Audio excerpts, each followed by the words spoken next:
இன்றே டவுன்லோட் செய்து உங்கள் ஃபேவரட் ஷோக்களை என்ஜாய் பண்ணுங்க. மீனா, நான் என்ன சொல்ல வரேன்னா,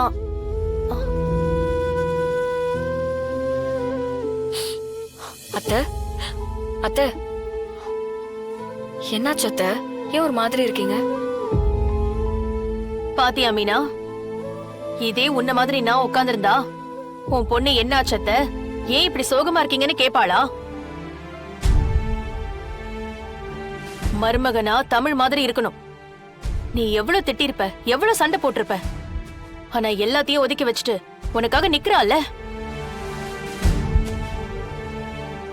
வர்ஷினி மட்டும் ஏன் இப்படி இருக்கா?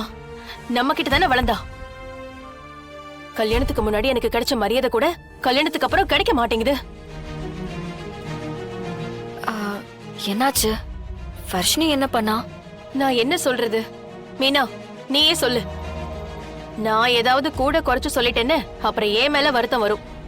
அண்ணி, என்ன நீங்க வேற. நானே நொந்து போயிருக்கேன். மேலும் மேல ஏதாவது பேசி என்ன நோக்கு அடிக்காதீங்க. நான் சொல்லியா என் பொண்ணு இதெல்லாம் பண்ணிட்டு இருக்கா? உங்க முன்னாடி தானே நான் அவளை கண்டிச்சேன். நான் பேச பேச கொஞ்சம் கூட கேட்காம அவ பாட்டுக்கு போய்கிட்டே இருக்கா. பெத்த பிள்ளைங்க கை மீறி போறத பேரண்ட்ஸால தடுக்க முடியலனா அது ஏதோ கெட்டதுக்கு வழிவகுக்க போகுதுன்னு அர்த்தம். என்ன நடக்க போகுதுன்னு யோசிச்சாலே எனக்கு பதட்டமா இருக்கு. அத்தை, என்ன ஆச்சுன்னு சொல்லுங்க அத்தை, சொல்லுங்க.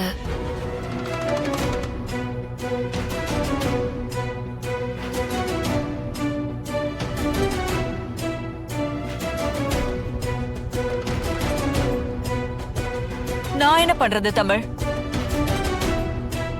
அவ வாழ்க்கைய அந்த அயோக்கிய பையன் கிட்ட இருந்து காப்பாத்திட்டோமேன்னு நாம நிம்மதியா இருக்கோம். அவ என்னடானா இவ கிடைச்ச வாழ்க்கைய ஏத்திக்கிட்டு வாழாம எல்லாரையும் போட்டு படுத்திட்டு இருக்கா. நீ சொல்லு தமிழ், நம்ம சேது மாதிரி ஒரு மாப்பிள்ளை தேடினாலும் கிடைப்பாளா? அது ஏன் அவளுக்கு மட்டும் புரியவே மாட்டேங்குது? அத்தை, கொஞ்சம் பொறுமையா இருங்க அத்தை. இந்த கல்யாணத்துல அவளுக்கு நடந்த குழப்பம் ரொம்ப பெருசா பாதிச்சிருக்கு. அவ மனசார நம்பணும்.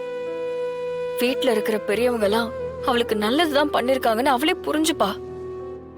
அது வரைக்கும் வர்ஷினி அப்படிதான் இருப்பா அத்தை. அவ இதை புரிஞ்சுக்கிறதுக்கு எத்தனை நாளுமா? சித்தி, அவ ஒரு பையனை லவ் பண்ணிருக்கா. அந்த பையன் மேல உயிரா இருந்திருக்கா. அந்த ஃபெயிலியர்ல இருந்து வெளியில வர்றதுக்கு கொஞ்சம் டைம் ஆகும் சித்தி. தமிழ், அப்படியே அவளே சரியாகட்டும் அவளை விட முடியாது.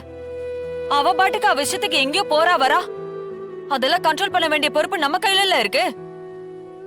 அவ எங்க போறான்னு நமக்கு தெரியணும்ல.